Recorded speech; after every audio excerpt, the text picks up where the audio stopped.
Hey everyone, my name is Ashley Little from Wholesaling Out of the Box, and today I'm joined by Jacob McPherson, Cameron Peters, Sean Bowen, and Luna Ankrum. We're here to discuss Chapter 1 of Who Not How by Dan Sullivan and Dr. Benjamin Hardy. Throughout this book, you'll learn to shift your perspective from how can I do this to who can do this for me. Making the shift involves retraining your brain. I've said this both times now. Retraining your brain to stop limiting your potential based on what you can do on your own and instead focus on infinite and endless connections between yourself and other people, as well as the limitless transformation possible through those connections. Step one in the shift is reading this book and thinking about how to apply it to your own life. So without further ado, let's get started. Sean, you've got the first section. All right. Welcome back, guys. Looking forward to getting through this chapter with you guys because, again, this is an awesome book for those that were listening to the intro. So freedom of time.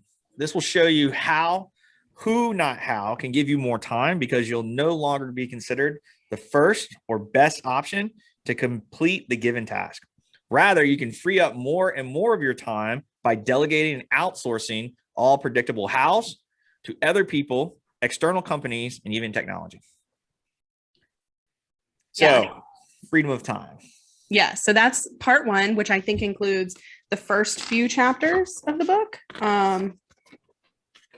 Yeah, I'm trying to pull up. Sorry, guys. Should have been more prepared. But I think it's like chapter 1 through 3. So freedom of time. And that's kind of what we're going to be focusing on here. Chapter 1 is who's create abundance and self-expansion. Now, if you are like me and you read the hard copy, toward the end of the chapter, they have like a list of all of the key takeaways. I do not know if it was in the Audible or audio version. No? Nope. Okay, so maybe I'll send this over to you guys so that you can see them. But that's how I kind of split up our plan here for this podcast. Cool. Each of us is going to take one of the key takeaways listed at the back of this chapter and kind of go over it and what we learned. So, Cam, you're first. Yeah, so how limits you to your own knowledge and capabilities, and who immediately connects you with different knowledge, insights, and capabilities. So essentially, how is linear and slow, and who is nonlinear, instantaneous, and exponential. There's a lot of big words in here. So I'm going to take this back to, for me, and I always say I'm not the smartest guy in the room, right? I'm always looking for a team that can help and support, and who can help me do what needs to be done, right? Who's the right person that can help me do that? They can help me do the task that I can complete, but would take me 5 times as long. And I'm always amazed when we get together as a team, or even some collaborations and some joint ventures we've done with other people outside the team, not on the screen, right? Where you find the right who to help you out with something that you could have went and figured out yourself, but you ask them for help and you sit back and watch them do what they do. And you're just like, dude, you're done? Wait, what?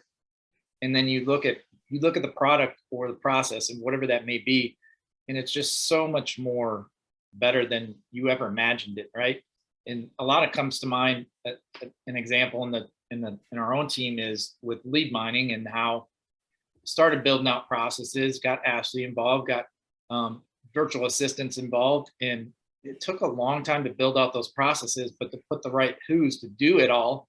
And now, our leads are pulled organically from a courthouse, completely data mined, that criteria that we've set up, completely skip traced and put into our system. We don't do one thing. Like if they have a question, we will answer a question, but we have the right who's in those in those seats to where they understand what needs to be done. And we don't do any of it. And I wake up in the morning. It's the best thing ever, right? I heard this when I first started real estate investing, because everybody says, you got to get virtual assistants. You got to get virtual assistants. And our virtual assistants are overseas, right? So they're usually working while we are winding down our evening and while we're sleeping, right? And you wake up in the morning and you're drinking your coffee and you look at a message from the virtual assistant that says one of your lists is completed and uploaded in Podio and ready for you. It doesn't get any better than that, guys. So boom. Knowing the right who to put in that seat, right? That is not the best use of our time, and that is the best use of their time. And they're obviously a very productive member of the team, and it's exactly what's needed. So that's what I see here is, how limits your knowledge or limits you to your own knowledge and capabilities, because I cannot do it as well as they do it, and who lets you get out of the way and lets them go to it. Yeah. And I think that's a really important point too, to being able to ask for help. So one of the questions that we put on our wholesaling out of the box mentor survey, but when people sign up to get a coach, is are you comfortable with asking for and receiving help? Because that's a huge thing. A lot of people don't realize it, but they are not comfortable with asking for help or comfortable with getting help. And you really have to open yourself up for it. Like we said in the last chapter, check your ego at the door and be willing to accept that help. Yep. 100%. Got to be open. Got to be open to ask questions and be vulnerable. I know we've talked about it many times, but checking your ego as well in joint ventures. And so many people, it seems like they're so scared of doing a joint venture when they first come into the business. They're so scared of not getting 100% of that deal.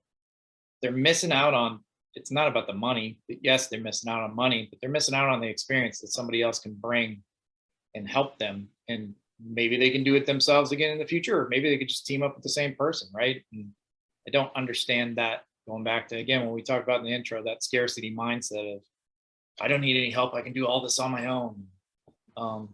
You'd be surprised how far you can grow when you let some people help you out. Yeah, definitely. Who's on first? Who's on first? I think I am. Who go? So the point that I'm talking about is that how mindset requires you to be the one to use your time and attention on that particular task, and who mindset is about getting the desired result as effectively as possible. So in a self-managed company, the who's of the company are really just managing themselves. They aren't managed by someone like above them. Basically, they have full responsibility for how they handle themselves, because you've made the vision abundantly clear and exciting. So then you've given them the full ownership over how they're going to execute that vision and how they're going to achieve that vision for you. And it will work for them and work for you as long as you are clear about your expectations and what you're wanting. And that's the thing that I thought about with this as well was, yeah, it definitely helps with you freeing up your time. But what really helps with freeing up your time is proper delegation. So not just delegation, but delegation with expectations. So setting out those very clear, this is what I want to get from this. And that will help whoever is taking on that task to where it's not these micromanaging constraints. You're not over their shoulder 24/7 because you set those clear expectations. And so you're willing to let their creativity flow versus being looming over them the whole time they're working. And especially with time too, you might not be the most efficient person to do something, and it might hurt your pride to admit that, but you may not be the fastest person at doing something. You may not be the best person to achieve the quality you want in the time frame you have. So you may need to kind of put that pride aside and be like, you have to go find somebody else, the who, that can do that for you, that actually has the skill to complete the quality you're looking for in the time frame you have, and maybe time manages differently than you do and has the time in their day for that. Yeah, that's a good one too. I like that one part of this where it says we all have 24 hours. Yeah. Time is finite. Become a master of your own time. That's so important. We mentioned that this morning on one of our talks, just talking about everybody's got the same time. What do you do to use it to spend, and what's the best use of your time to get the best results? So that's a good one. All right. How decreases your freedom of time? Who can immediately free up hundreds of hours, which you can spend in better and more meaningful ways? Like each of our 4 key freedoms you'll learn about in this book. Freedom of time is not fixed, but flexible. It's not finite, but infinite. You can never reach a place where you can't improve your freedom of time, because it's solely about having all the time to do what you want. It isn't solely. It isn't. Here we go reading again. Mr. It also involves using your time in increasingly quality activities. What's this? TIME acronym. Today is my everything. Research shows that 16% of the creative insight happens while you're at work. Instead, ideas generally come while you're at home or in transit or during recreational activities. You need time and space, and most important, relaxation and recovery to allow ideas and solutions to ferment and form. Man, if that is not the most direct statement at exactly how I feel every time I come up with something, right? I'll be driving down the road, bam, hit me in the head, like, oh, that's a killer idea. Let me see what the team thinks, right? Or this is a little different, but we were all on vacation in Puerto Rico, right? Trying to still worry about work and trying to check in. And everybody's like, how's your vacation? Not allowing me to, right? But then also coming up with ideas and things, right? So then I did check in towards the end and like have some ideas and like, what do you guys think? And that was also where I came up with the idea that we were talking about doing our big one that we're trying to do with our mastermind group. So then it just kind of like just unfolded, right? But I wasn't thinking about work. I wasn't thinking about transactions specific. So yeah, that was really allowing my head to think about different things. I think it's really important. You can't be creative if you're constantly down in the minutia. That's a really good bring up. I like it. Yeah, and I think it really goes back to this idea about, I mean, people say money isn't everything, but money is super helpful for everything. But if you are in a position where money does not have to be your main thought when you're working, but also being able to have flexibility, work from home, work with a good team. I mean, all of these things come into play, and especially freedom of time to give yourself that time to spend with your family, your friends, traveling, doing what you love, because that's going to refresh you and make things easier for you at work. I mean, in Europe, most of those countries mandate like 3 to 4 weeks of vacation a year, and they have no problem shutting that down. That's awesome. But it really improves. It really improves like their working lives because they work harder when they're there.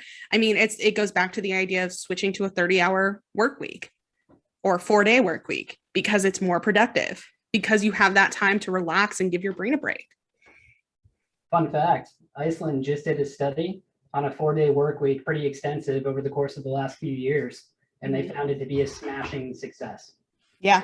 4-day work week instead of 5. Yeah. The increase in productivity and efficiency was insane.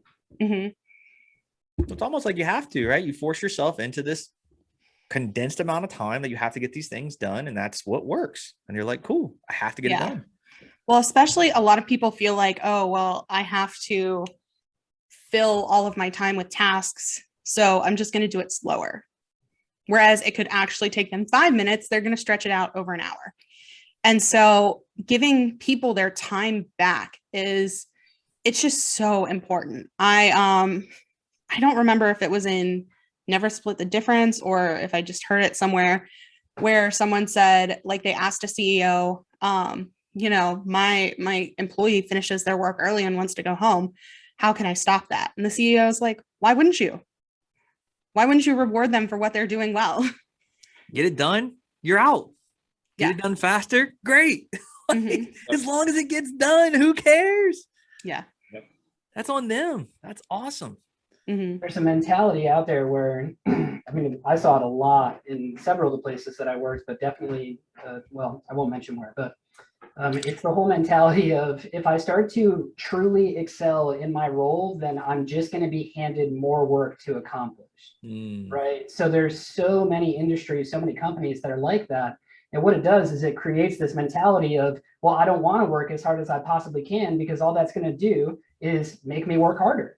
So why would I want to work any harder than the next person when my teammates aren't doing the same level of work, right? So, I mean, that's just a massive issue that you see. I think that's a really great point that you bring up for sure. And when you take that, and I think the way that this book talks about it is the idea that when you find your unique ability, you find what you're passionate about working on, you're going to give more to that project than you probably would to just about anything else, right? Because you actually enjoy what you're doing. I think that goes back to trying to find what it is you really want to do in life, being happy and going and accomplishing those goals. And I mean, that's talked about in chapter 1 a little bit here as well. Yeah. And I mean, if you look at the origins of the 40-hour work week, a lot of it is to kind of tire people out so that they don't have time to do some of those extra leisure activities, to think about some of the things that they could be thinking about. And it makes no sense. And it was made too before women were working. So like for a lot of people who have two people in their household, like it was a man would go to work and a woman would be home taking care of the house. But with two people who are on a 40-hour work week, that's impossible. Like, who's supposed to do that? So just it's a very antiquated idea, and thinking, okay, how can I look toward the future for my company is thinking about the flexibility and availability of time that you can give your employees. And not discouraging them in the process. Yeah. Allowing and, fostering that atmosphere of being creative and growing and, brainstorming with no judgment, bringing ideas to the table. All of that is ultimately going to result in a successful company versus somebody who is going to be struggling. Mm-hmm. I think that actually kind of segues pretty well into the next section. So the who expands your vision for what is possible, because you no longer see yourself as the sole means of achieving the results. So we all have who's in our lives that we rely on, who help us achieve our goals and support us in various ways. And likewise, we are all who's to other people, which is what Cam was just talking about not too long ago. The who's down in Whoville, so to speak. So which is just a fancy way of saying that we all exist as part of a society. And the way that I like to think about it, and I learned this in my first engineering role, was we all have customers. I used to think about customers just being external, right? The customers were the people that just came and bought our product, right?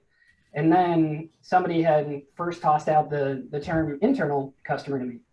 And the internal customer for me as an engineer was the manufacturing department, right? I had to produce the drawings in order to give them to the people that were manufacturing the product. If I screwed up, they couldn't do their job correctly. So, and then if the order wasn't given to me, nice, neat, organized with all the information that I needed from the sales department, then I was likely going to screw up my role or have to go back and ask questions and so on. So the idea of having all of these people support each other and help each other and positively collaborating in order to help somebody do their job effectively. And I think we all on this team, we excel at that. And that's one of the things that we do really, really well. So as you engage in relationships, you expand your efficacy as a person. Your efficacy is your ability to produce results, and it is based on the resources that you have to put towards those results. So efficacy in the sense of, I think the way that the book really described it was, you have your own personal efficacy, your own innate ability to get things done and accomplish tasks. What this is talking about is your overall efficacy and your ability to bring others in to help create and accomplish that task as well. So it's not just your own, it's the entire group of people that you network with and that you work with and collaborate with. Basically all the who's. Those resources can be financial, but they can also be so much more than that. Encouragement, time, and focus are just as essential as monetary support. So you see this, there have been numerous studies in the business world, various companies, especially large Fortune 500 companies, where people, Ashley kind of put a pin in it earlier when she was speaking, but it's the idea that most people think that the most important thing is money, right? I'm going to go and do this new job because I want to make more money. And what they have found, what these studies have found, the results are that people only care about money to the point that it allows them to foster a healthy lifestyle and that they're happy in doing so. After that, the things that matter to most people in their workplace are, am I wanted, right? Do I feel like the team appreciates what I do? Am I an appreciated employee?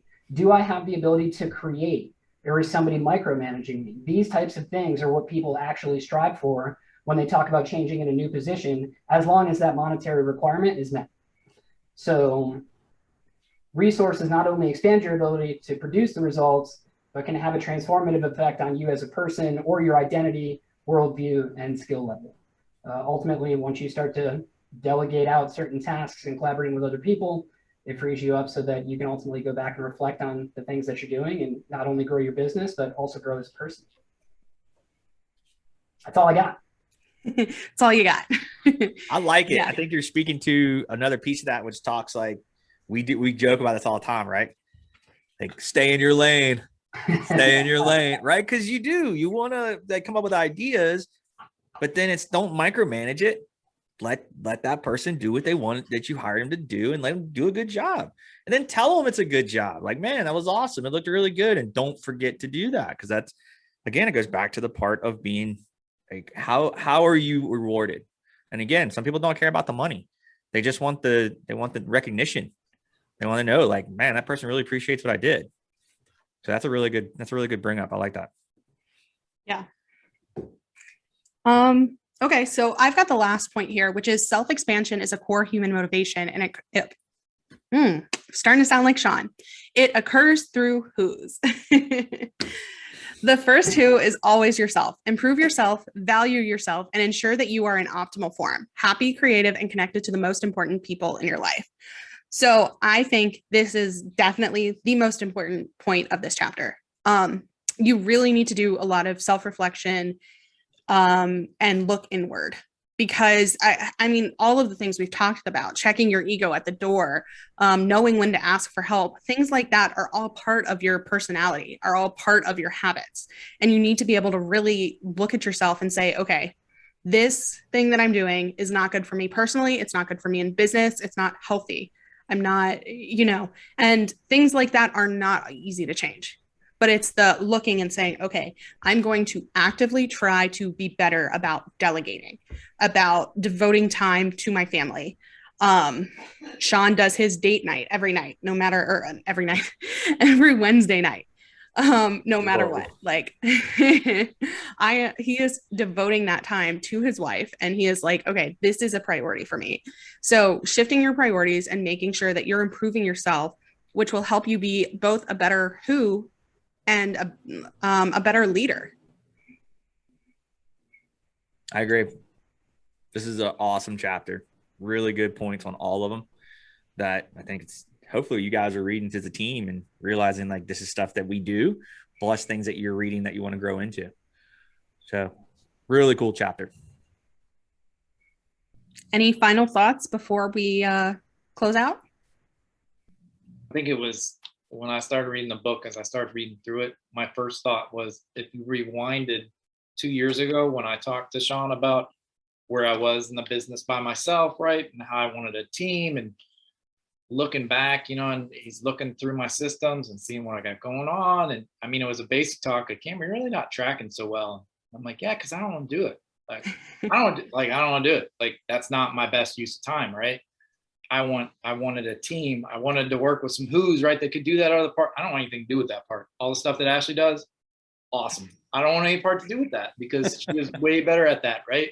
Yep. And so as I was reading the book, I was like, man, this was me 2 years ago. I was looking for some who's, but I didn't know there was such a thing, right? I didn't know anything about this book, but I guess that was me as I started this book. I was like, man, this is totally 2 years ago when Cam was like, I don't want to do that anymore. And I realized that with the right who's, I could grow, and hopefully I could help them grow as well, right? So that was my thought as I started reading this book. Super cool this morning to read it. Yep. Yeah. Past Cam really helping out future Cam. Right. Cam 2.0. Yeah. Jacob, Luna, any final thoughts? I think one thing I'll end on, and it's going to come up later in the book. I know that part 2 is freedom of money. So some of you may be asking the question of, well, right now I don't have the financial resources to be able to go and bring the other who's that I require onto my team in order to take everything off my plate, right? And just know that that's okay. Like, that's where the vast majority of us start. And if that's the case, then what you're really going to need up front is you're going to need some hustle, and you're going to need some grit, and you're going to have to go out and do it yourself and do a few deals until you can get the monetary supply that you need in order to then take that and reinvest it in the business and go find the who's. And that may be difficult for a lot of people, because you see that paycheck come in and you're going, oh, shoot, I'm rich, right? I got one deal and it's 15 grand. Awesome. Mm-hmm. Well, I know that what we do, a lot of, Ashley, what is it? It's 25%, 30% of the deals that we make from the profits are going right back into the business, right? Yeah, at least. So that is going into that creation of the future who's that we need to bring on to grow. Mhm. So when you're starting, just know that that's going to be a hurdle, but eventually you will get there as long as you have the hustle and the grit to make it happen. Yeah. And something I'm surprised we did not talk about, but I'm sure will be brought up several times over the course of the next few chapters, is time value of money. So as we're talking about freedom of time and freedom of money, that will definitely, a little bit teaser here, it'll definitely start popping up more because we use that all the time. All the time. Let's keep it as a teaser, not open the can of worms. Yeah. You said it, I'm like, whoa, the worms are flying out. No, I'm just saying that, be ready, guys. Be ready. The podcast just got extended by 15 minutes. Yeah, at least. All right, Luna. I think the one thing that stuck out to me was the concept of, and the way that this was worded was different than the way that I had first seen it. Because when I first saw this concept, I saw it back in like sociology classes in college, but basically the idea that there's more than just monetary capital. Like someone can have capital in a whole amount of different ways and you just don't think about it.